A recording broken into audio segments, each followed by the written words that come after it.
Muy buenas tardes. Bienvenidos sean a su canal en YouTube, Sofía Channel. Al micrófono, su amigo José Mario Hernández, quien agradece la gentileza de contar con su sintonía nuevamente. Es mi deseo agradecer todas las muestras de afecto que recibí este viernes 14 de junio. Gracias por ser parte de mi vida. Gracias por sus saludos. Por cierto, en esta fecha sumé algunos millones de kilómetros, de kilómetros, mejor dicho, en mis vuelos espaciales al orbitar al Sol en esta mi nave espacial, la Tierra, ya que acumulé en estos 365 días otros 930 millones de kilómetros, lo que me da un saldo total de 50.220 kilómetros, a una velocidad de 106.000 kilómetros por hora, unos 30 kilómetros por segundo, lo que quiere decir que al haber hecho todo este rollito, hemos recorrido otros 2.340 kilómetros en la órbita solar, lo que seguramente es un reto mundial. En fin, el día de hoy les tengo preparado un test básico sobre todo lo que hemos analizado y comentado en este canal, ya sea en los videos, en los audiolibros o en los temas de reflexión sobre la filosofía. Van a disponer ya que es de opción múltiple, van a disponer de entre 30 y 60 segundos para contestarlo. Realmente es fácil, lo considero yo. Pero va a ser muy importante para mí, por favor, que bien sea en los comentarios o bien me lo hagan saber a través de un mensaje por el Messenger de Facebook o por WhatsApp. Al final en el texto, en el cuerpo del texto voy a dejarles tanto mi teléfono por si me quieren enviar un WhatsApp, así como mi Facebook, para que pudieran enviarme el mensaje cerrado y que no lo viera nadie. Entonces, les encargo mucho esto, que me lo envíen para poder hacer un análisis de cómo estamos y hacia dónde llevar el canal. Sin más que agregar y sin más dilación, demos inicio a esto, no sin antes decirles gracias totales. Chao.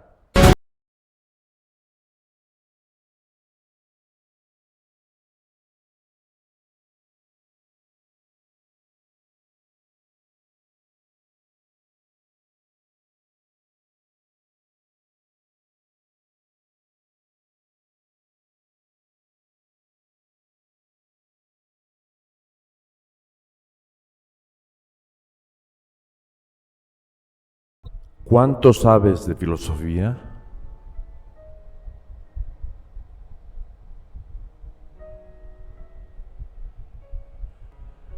¿Quién fue el primer filósofo de la historia?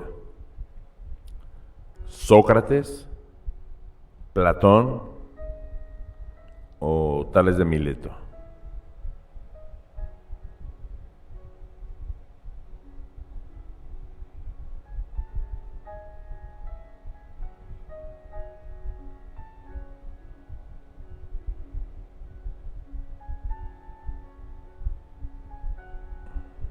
En efecto, Tales de Mileto, un genio matemático y astrónomo que es considerado el primer filósofo de la historia. Pasamos a la siguiente.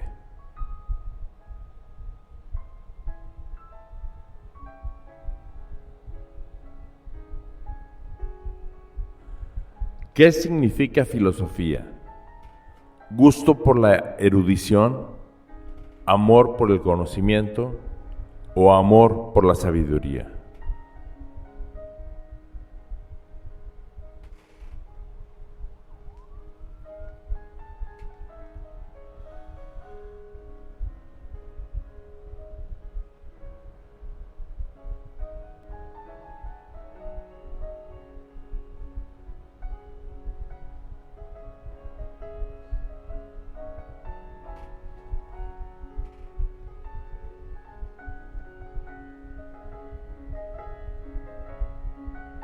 Bueno, esta era como punto extra, es amor por la sabiduría.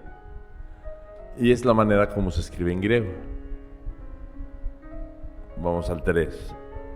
¿Qué significa metafísica? Conocimiento sobrenatural, más allá de la física o naturaleza oculta.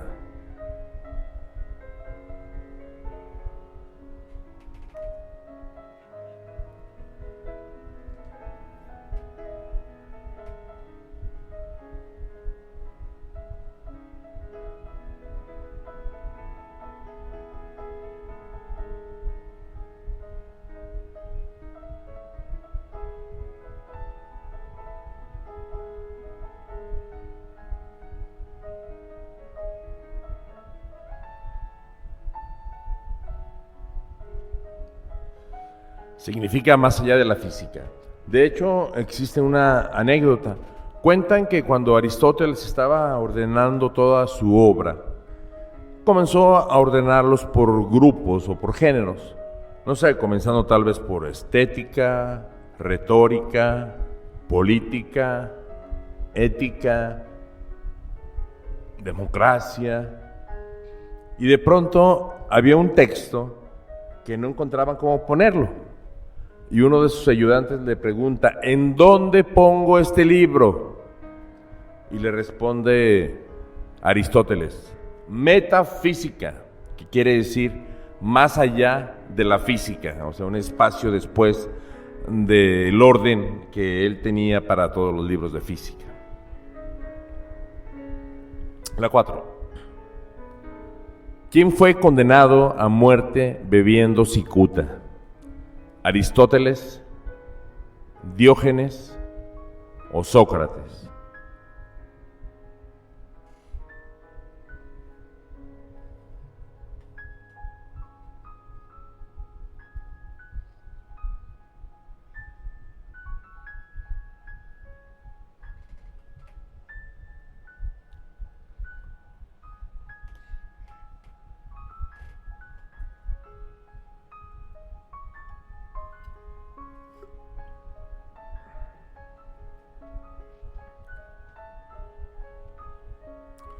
En efecto, se trató de Sócrates. Sócrates fue juzgado realmente porque él se oponía a los sofistas. Los sofistas eran un grupo de filósofos que cobraban dinero por educar a los hijos de los ricos y de los comerciantes. Y Sócrates creía que no era correcto, que el conocimiento no tenía precio. De tal suerte que es llevado a juicio político por inculcar a los jóvenes su no creencia en los dioses clásicos. Ante esto existe una narración, como todo lo que conocemos de Sócrates nos ha llegado a través de las obras de Platón.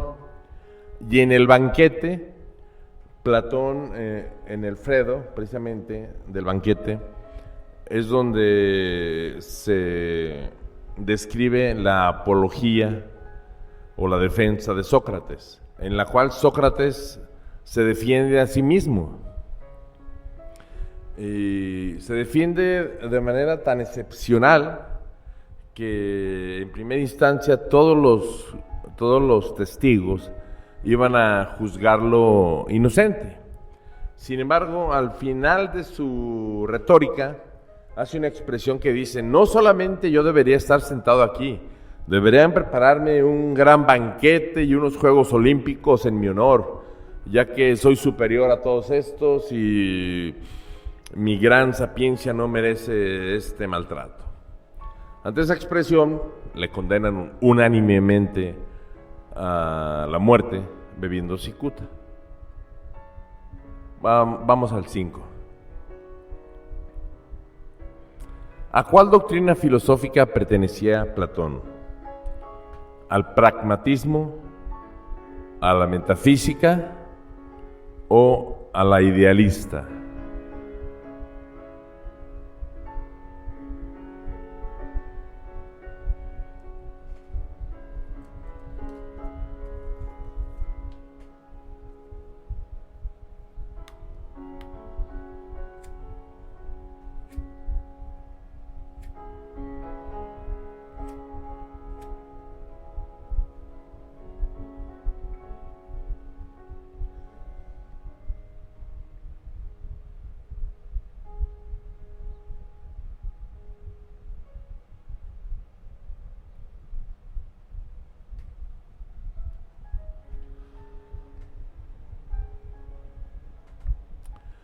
Fue Leibniz quien empleó el término idealista para referirse a Platón y a otros autores, para quienes la realidad es la forma o la idea solamente, ya que ellos argumentaban que vivimos en un mundo en donde solamente podemos conocer las formas como si fueran una representación en una cueva, por eso la alegoría de la cueva de Platón.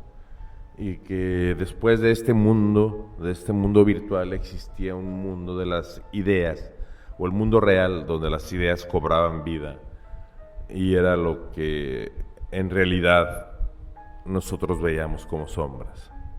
Por eso eran idealistas, porque creían que la verdad no podía ser conocida más que en forma de ideas. El número 6. ¿Quién fue el filósofo que más influyó en el cristianismo? Platón, Arquímedes y Aristóteles.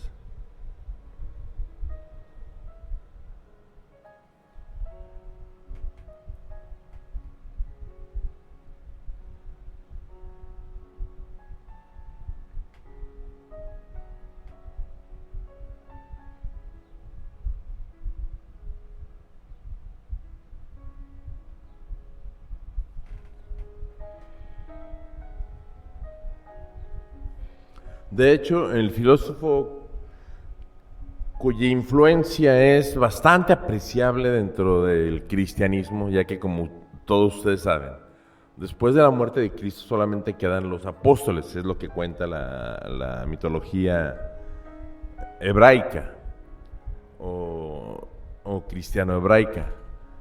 Y hasta cerca de 300 años después, Constantino I convoca al primer concilio de Nicea, en donde se organiza todo el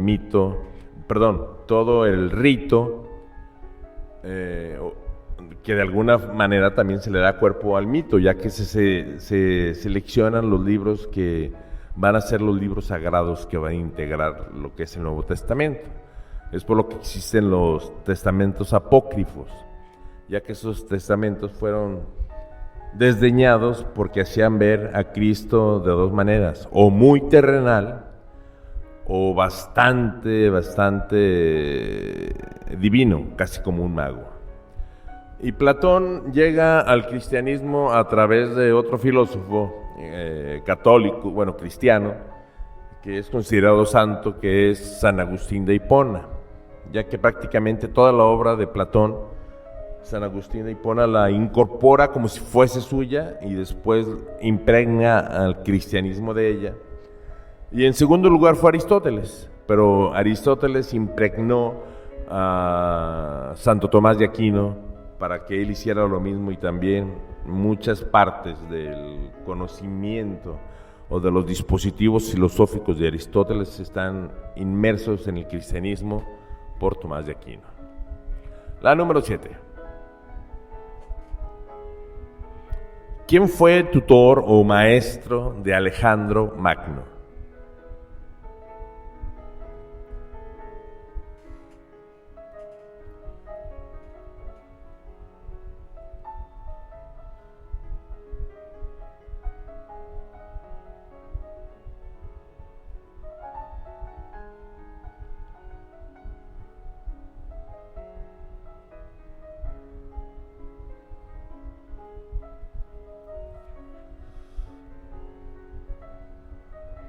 La respuesta correcta es Aristóteles. Aristóteles fue su maestro desde que tenía 7 años de edad.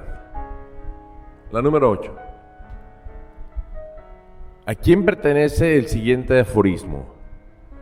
Tu felicidad depende de 3 cosas que obran en tu poder: tu voluntad, tus ideas sobre los eventos en que te involucras y lo que haces con esas ideas.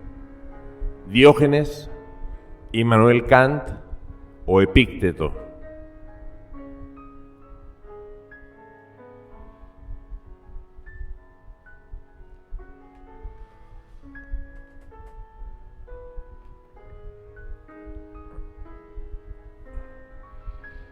Es correcto, fue Epícteto quien mencionó eso. De hecho, uno de sus objetivos era lograr la ataraxia, o sea, la total imperturbabilidad para poder ser feliz y evitar el dolor a cualquier costa. Por eso era considerado como un hedonista.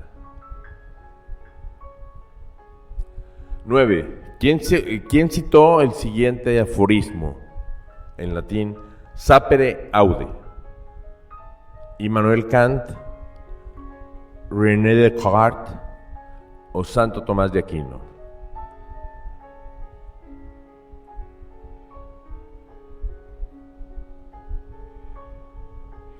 Es correcto, fue Immanuel Kant, y en español sapere aude significa atrévete a saber.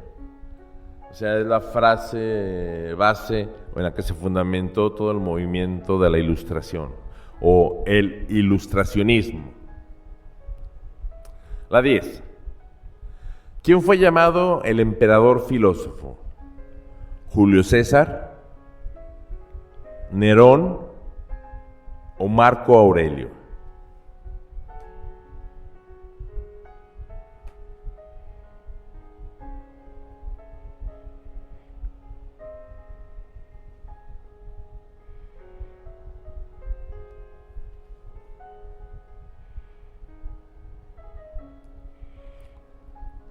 Apareció en esta película que es históricamente imperfecta y se trata de Marco Aurelio Antonio Augusto, apodado el sabio o el filósofo.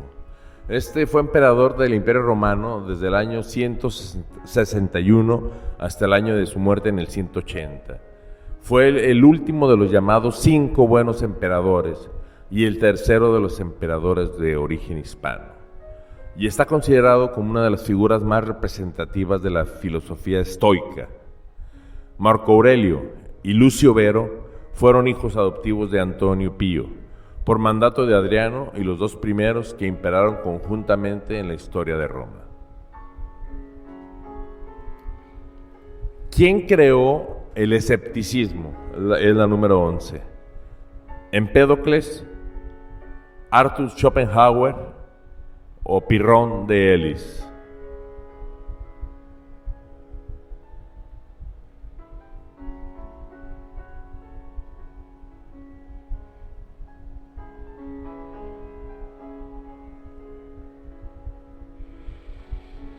Fue Pirrón de Elis.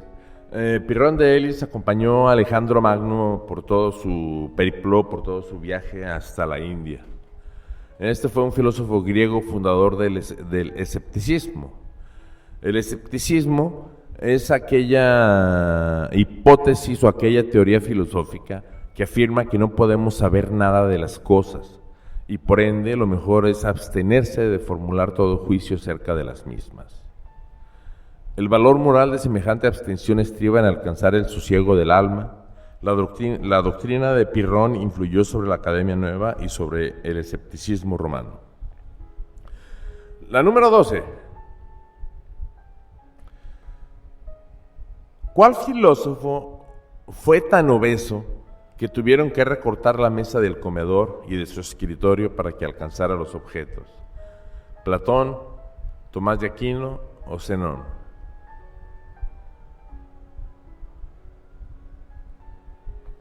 Bueno, creo que la ilustración salió antes como una pista, de tal suerte que tenemos que, pues se trata de Tomás de Aquino, quien impresionaba vivamente a los hombres de su época, y no por su gran inteligencia, sino lo que saltaba a primera vista no era su talento como filósofo, ni como teólogo, sino lo descomunal de su silueta, porque Tomás era gordo, inverosímilmente gordo.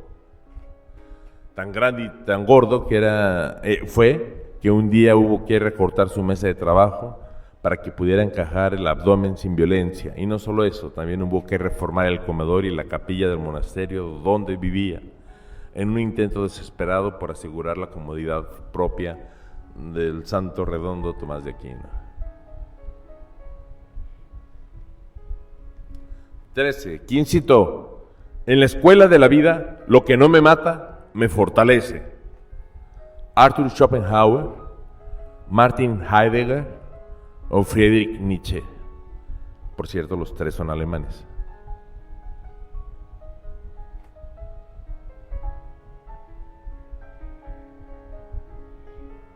En efecto, fue Nietzsche, nacido en Röcken, un 15 de octubre de 1844, y murió el 25 de agosto de 1900. Fue filósofo, filólogo, poeta, músico, y pues es el filósofo representante por antonomasia de la filosofía moderna. Ha influido sobre gran cantidad, profundamente, sobre todas las generaciones posteriores de teólogos, antropólogos, filósofos, sociólogos, psicólogos, politólogos, historiadores, poetas, novelistas, hasta dramaturgo. De hecho, nos encontramos que dentro de su escritura hermética o metafórica, de pronto encontramos un Nietzsche revolucionario, llegamos a encontrar a un Nietzsche ateo, a un Nietzsche cristiano, pudiéramos encontrar a un Nietzsche socialista, a un Nietzsche capitalista. Bueno, es un personaje indiscutiblemente complejo, pero por lo mismo es la esencia, o fundamenta la esencia de la filosofía moderna. Y a manera de adorno le ponemos aquí una frase que dice: a veces la gente no quiere escuchar la verdad porque no quiere que sus ilusiones se vean destruidas. Vamos a la 14. Adam Smith es considerado el padre del capitalismo. Luego entonces, ¿quién escribió El Capital, el libro El Capital? Adam Smith, John Locke o Karl Marx.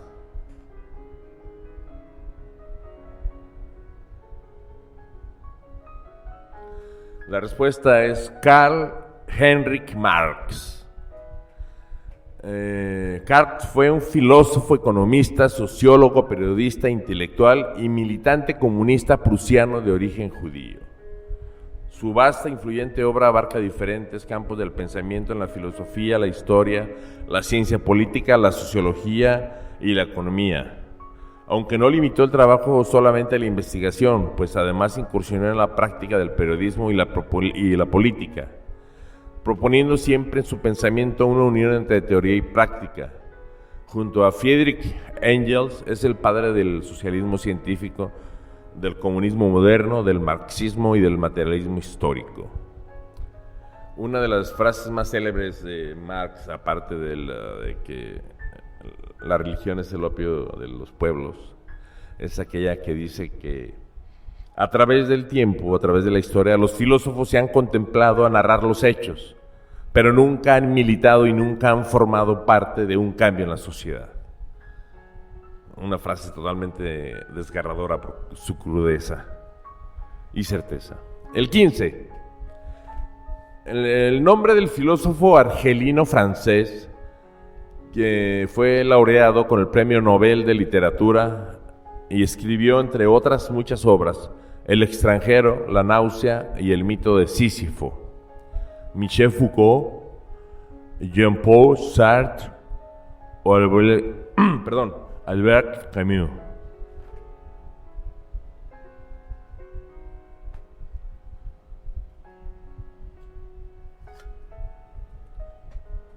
Seguramente ya lo reconocieron, aunque ya lo sabían seguro.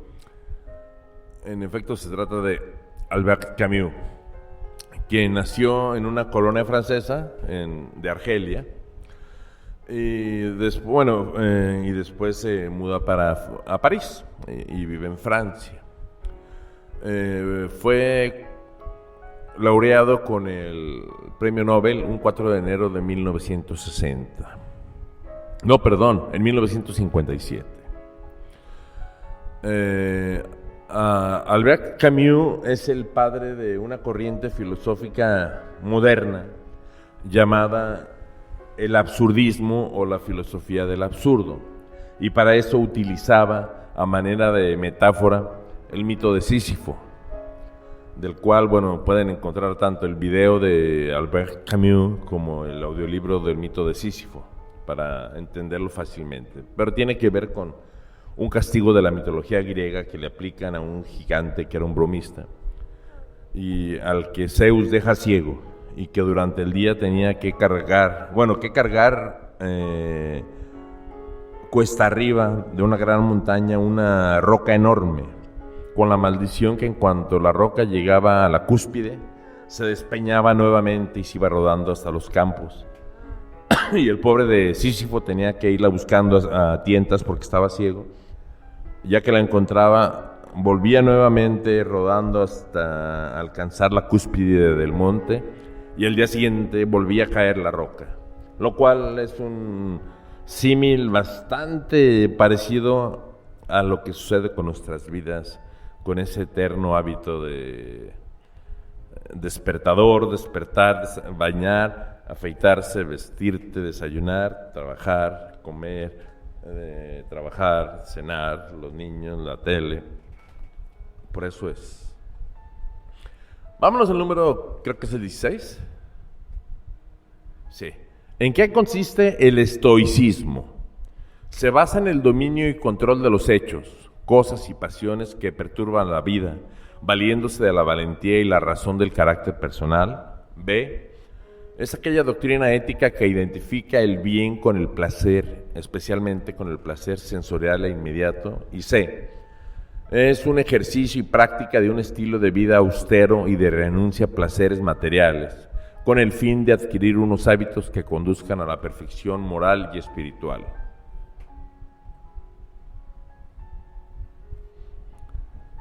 Y quienes contestaron la A tienen razón. El estoicismo se basa en el dominio y control de los hechos, de las cosas y las pasiones que perturban la vida, valiéndose de la valentía y la razón. Por eso se asocia tanto a los héroes y el héroe mitológico, el héroe histórico, no fue mitológico, uno de los héroes históricos con el que se identifica mundialmente al estoicismo es con Leónidas de Esparta. 17. Filósofo alemán, protagonista de la filosofía contemporánea, fue uno de los primeros en apuntar a la destrucción de la metafísica y, sin embargo, es criticado por muchos sectores, en especial por los semitas, por su afiliación al Partido Nacional Socialista o al Partido Nazi. Friedrich Nietzsche, Arthur Schopenhauer o Martin Heidegger.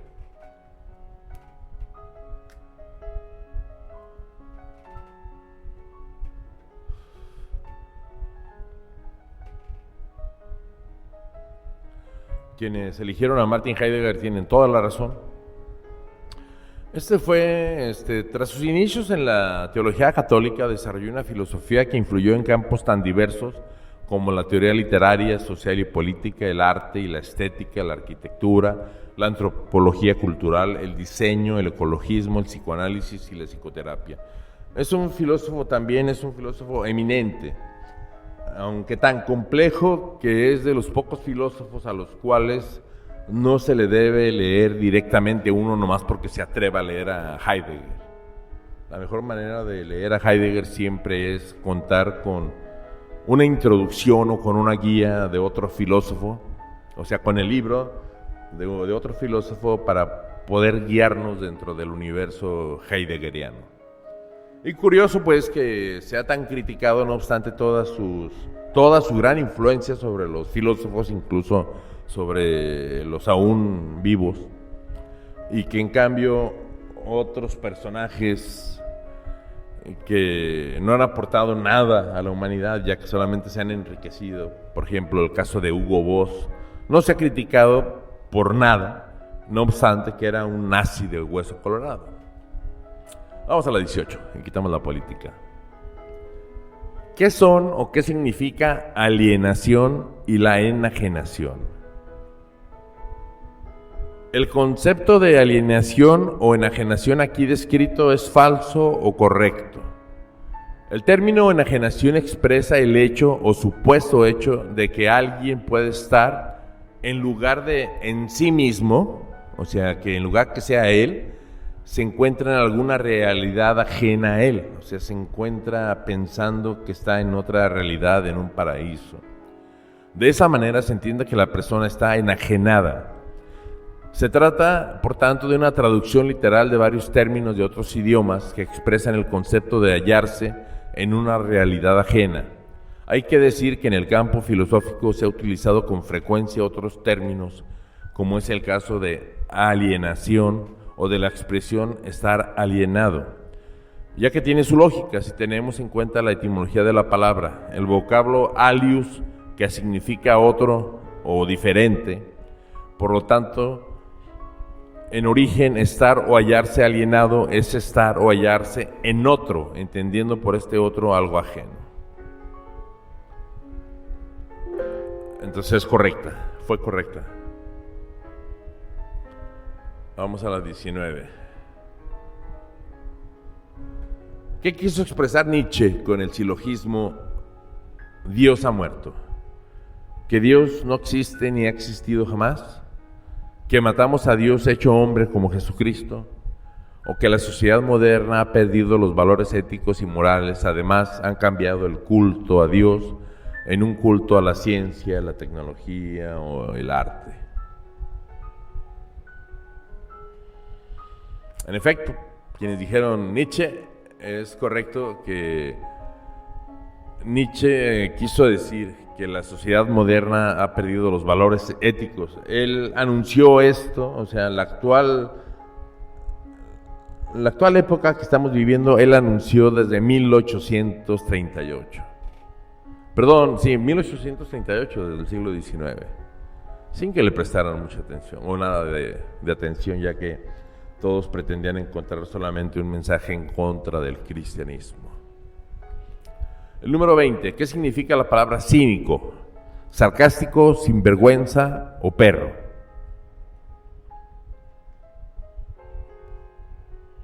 Como está fácil, ya. Se denomina escuela cínica del griego kaion al perro, o kaion en griego quiere decir perro, ya que estos filósofos tenían una forma de vivir frugal, era su modo de vivir. Por ejemplo, Diógenes vivía dentro de un barril, algo así como el Chavo del Ocho, pero vivía totalmente desnudo, se alimentaba de lo que le daban o de restos de comida que encontraba, vivía entre los perros y con los perros, bebía agua de los charcos y no tenía ninguna posesión.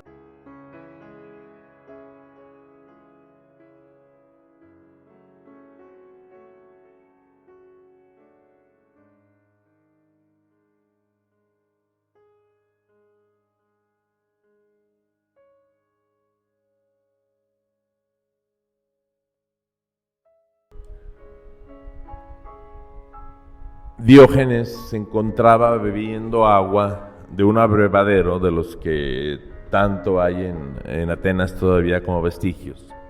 Y para eso él utilizaba un cuenco, era su única posesión. De pronto vio a un niño que no tenía ni siquiera el cuenco y bebía utilizando las dos manos para beber. Al ver esto, Diógenes dijo: no puede ser que alguien sea más pobre que yo. Y le regaló el cuenco al niño. Por eso entonces los cínicos, etimológicamente se definen como perros.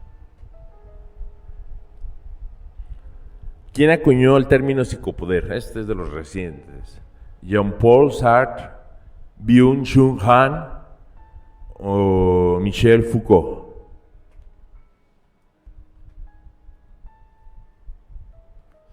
Como no tiene más de un mes que lo vimos, va. Así es Byung-Chul Han, el coreano nacionalizado alemán. 22. ¿Quién creó la filosofía del absurdo? Entendiendo que la vida no posee ningún objetivo particular trascendental, sino que se trata de una comedia absurda que se repite día tras día. Creo que ya se los dije. Michel Foucault, Albert Camus o Byung-Chul Han. Pues como ya se los había comentado, Albert Camus. Muy bien, otra muy buena. La 23. ¿En qué consiste el dispositivo llamado panóptico? en espías secretos al servicio del Estado que vigilan a los ciudadanos, en una edificación circular que se empleó originalmente en las prisiones, en donde a través de cristales opacos podrían vigilar al reo que consideraran necesario, o en una vigilancia de los sitios públicos y privados a través de sistemas de videovigilancia.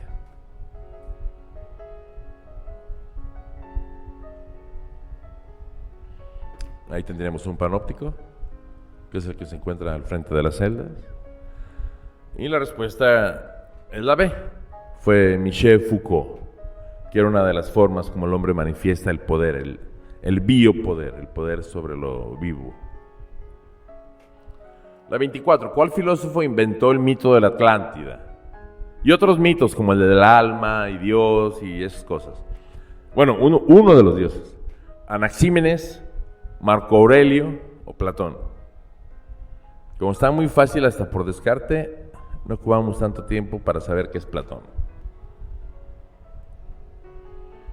¿Cuál es la materia de estudio de la epistemología?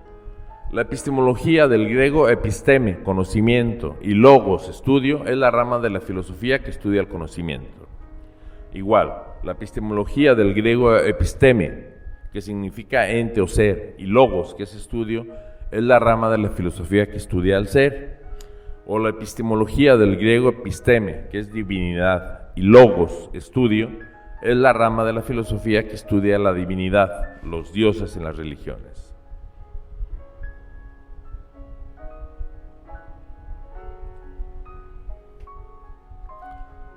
La respuesta es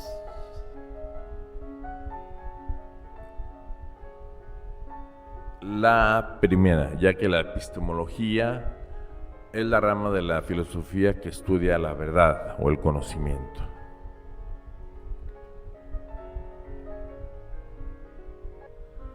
¿Quién sentenció? El hombre nace bueno por naturaleza, la sociedad es la que lo corrompe. Danton Robespierre, Thomas Jefferson o Jean-Jacques Rousseau.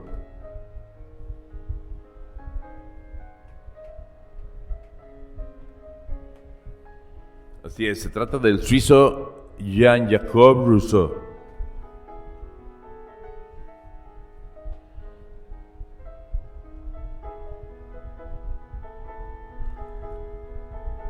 Vayamos a la 27.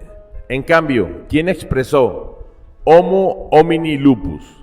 Que traducido al español quiere decir el hombre es un lobo para la humanidad. Séneca, Schopenhauer o Thomas Hobbes.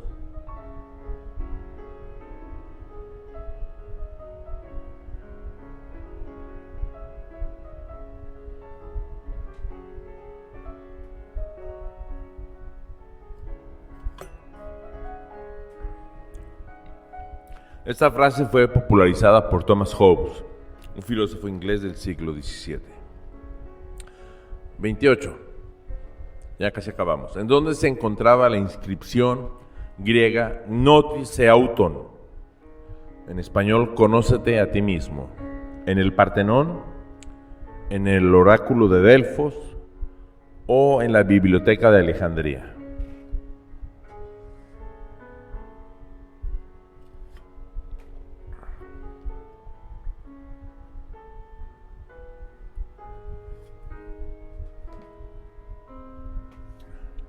Este aforismo griego, el Gnotis Auton, conócete a ti mismo, se encontraba en el pronaos del templo de Apolo. O sea, quiere decir, en la parte que da acceso principal hacia el templo, es el pronaos. Ahí se encontraba esa frase inscrita, según el periegético Pausanias.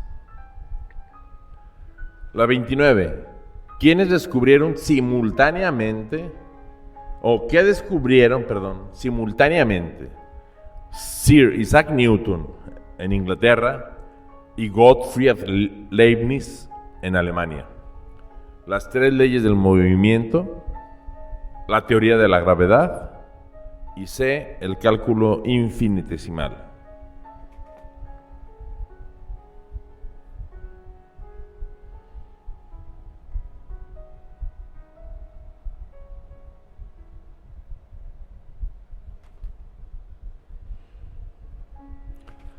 Bueno, desde 1711 hasta su muerte, la vida de Leibniz estuvo emponzoñada con una larga disputa con John Cale y Newton y otros sobre si había inventado el cálculo independientemente de Newton o si meramente había inventado otra notación para las ideas de Newton. Leibniz pasó entonces el resto de su vida tratando de demostrar que no había plagiado las ideas de Newton. 30. ¿Cuál era el nombre de la técnica pedagógica que empleaba Sócrates con sus alumnos? ¿La metronímica, la discursiva o la mayéutica?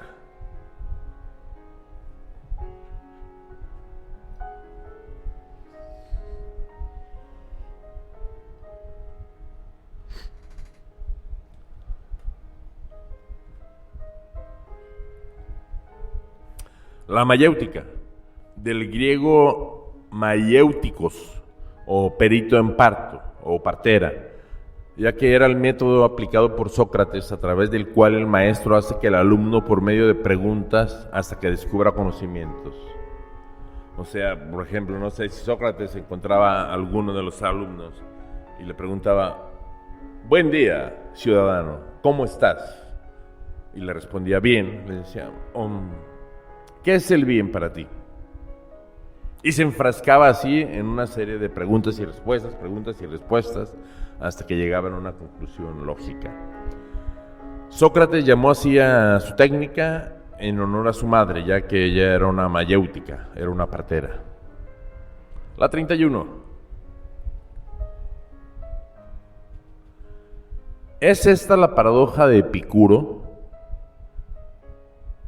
Esta es la paradoja sobre la naturaleza del mal y por qué, si Dios es benevolente o omnibenevolente, omnipotente, omnibondadoso, omnisciente y omnipresente, ¿por qué no ha logrado o por qué permite que exista el mal si Él pudiera destruirlo con todas sus cualidades? Entonces, nuevamente, esto fue lo que pensó y creó Epicuro en el siglo I a.C. La respuesta es correcta. Y se encuentra dentro de la filosofía de la religión. El problema del mal es el problema de conciliar la existencia del mal y del sufrimiento en un mundo en donde coexiste una deidad que sea omnisciente, omnipresente, omnipotente y omnibenevolente. O sea, son contradictorios per se. 32. El filósofo griego del siglo III a.C. que dedujo la teoría del heliocentrismo, o sea que todos los planetas giran alrededor del Sol, y que la Tierra tardaba un año en circunnavegar el Sol y un día en rotar sobre su propio eje. ¿Quién fue? ¿Aristóteles, Aristarco de Samos o Arquímedes de Siracusa?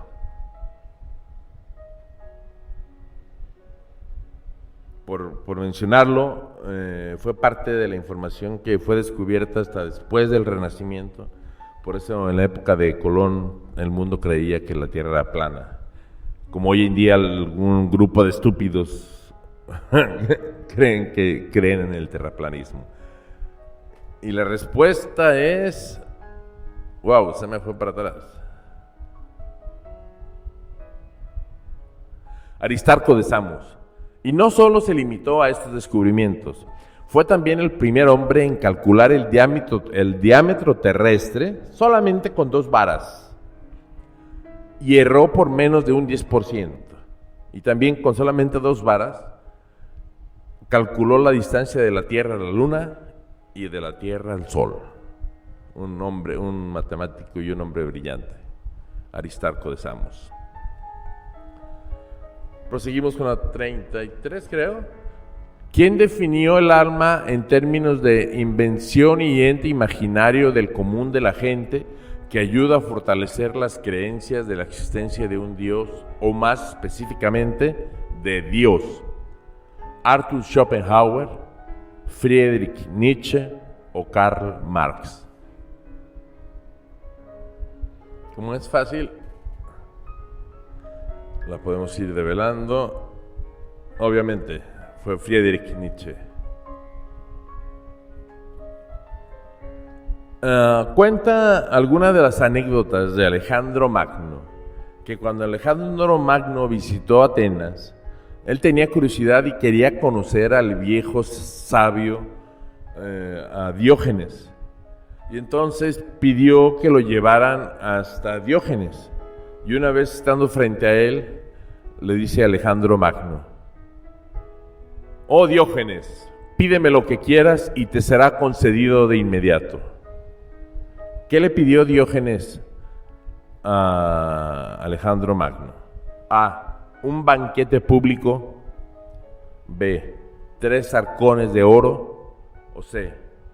Que se moviera a un lado ya que le tapaba los rayos del sol de la mañana. Pues esta respuesta podemos tomarla por deducción por la corriente filosófica de Diógenes. Y así fue. La respuesta es la C. Le dijo: por favor, hazte un lado que me tapas el sol, cabrón. Con eso me doy. Ya déjame. 35. ¿Quién pronunció la frase pienso, luego existo? ¿Diógenes, Sócrates o René Descartes? Como esta es de las más fáciles, nos la enseñaron creo que en la primaria, seguramente. O la secundaria. Sí. Bueno, no dice quién es, pero es la tercera, es René Descartes. Y ya que en Francia no se hablaba en castellano y los libros se escribían entonces en latín, lo más seguro es que lo que escribió de esta manera era como cogito ergo sum, que quiere decir en español pienso, luego existo.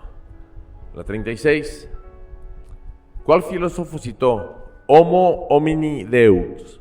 ¿Derrida, Foucault o Feuerbach?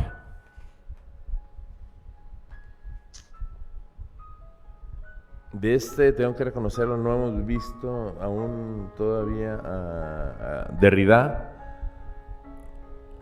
Por tanto, no fue Derrida quien dijo esto.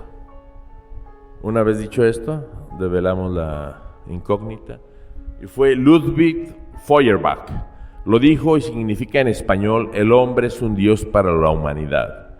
En su libro El secreto de la teología es la antropología, en donde afirma tajantemente el autor de la esencia del cristianismo, Feuerbach, con esta sentencia lapidaria que separa de la típica crítica de la religión, de la ciencia o del conocimiento.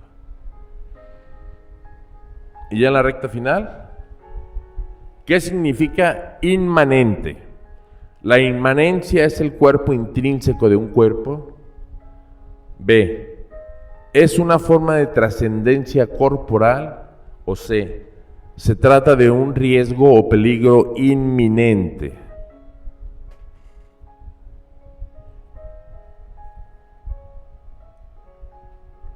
Y la respuesta es: la inmanencia es el ente intrínseco de un cuerpo. En filosofía se califica de toda aquella actividad como que pertenece a un ser, cuando la acción perdura en su interior.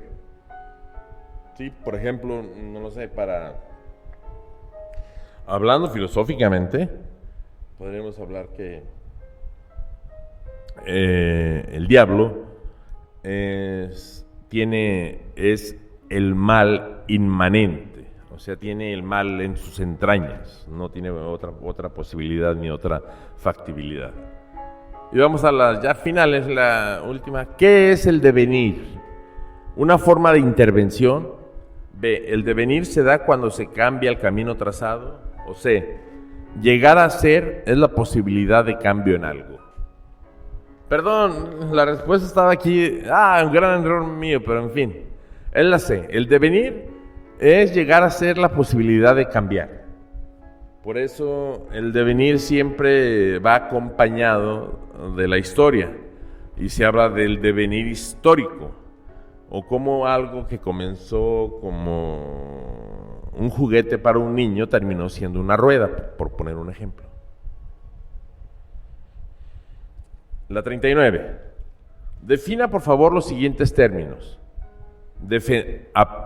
aprender y aprehender.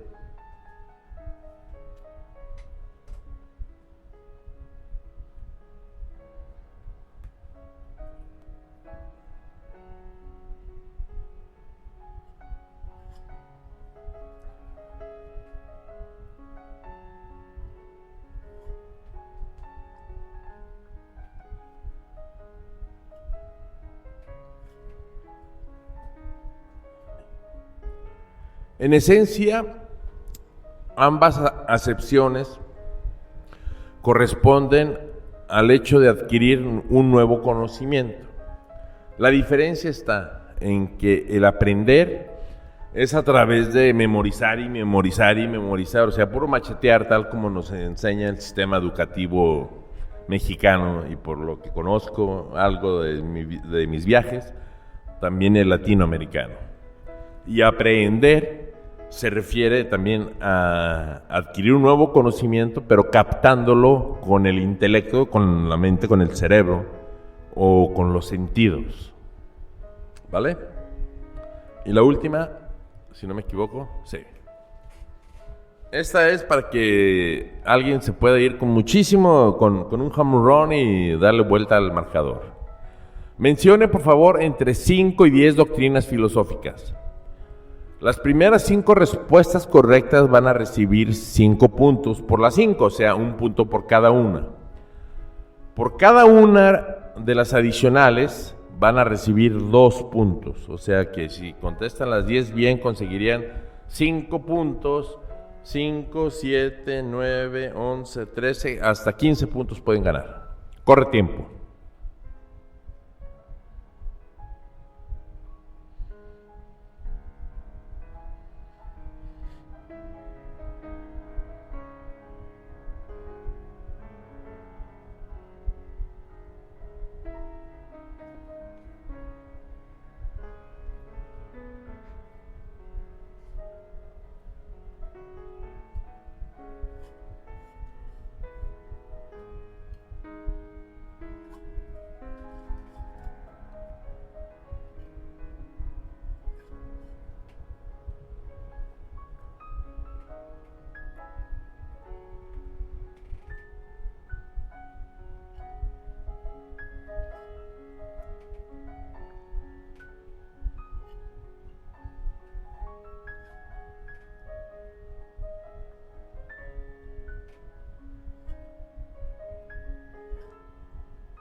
Aquí tenemos, por mencionar algunas, el idealismo, el empirismo, el pragmatismo, el estoicismo o los estoicos, los ascetas o el ascetismo, hedonistas o hedonismo, los cientificistas o el cientificismo, los estructuralistas o el estructuralismo, existencialistas o existencialismo, el absurdismo o la filosofía del absurdo, el humanismo, el pesimismo, el nihilismo, el postestructuralista, y la lista seguiría con el...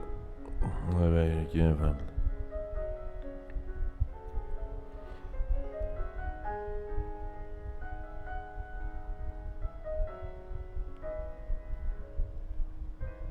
Y así podríamos seguir hasta con los ascetas y un grupo más.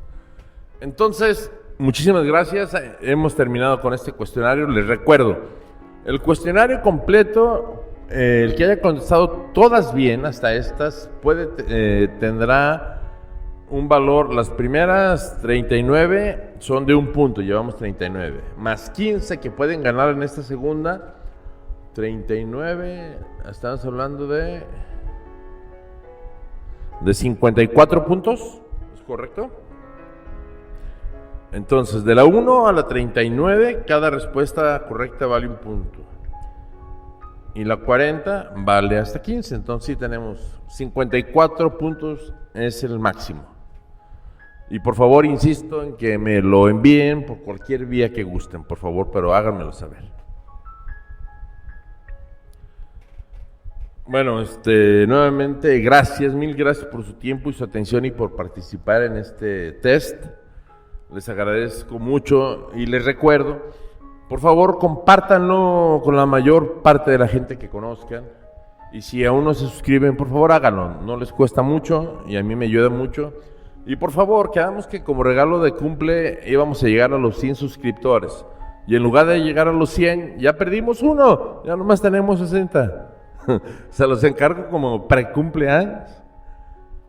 Gracias. Se despide de ustedes su amigo José Mario Hernández, no sin antes recordarles: Carpe diem, tempus fugit, et nemini parco. Chao.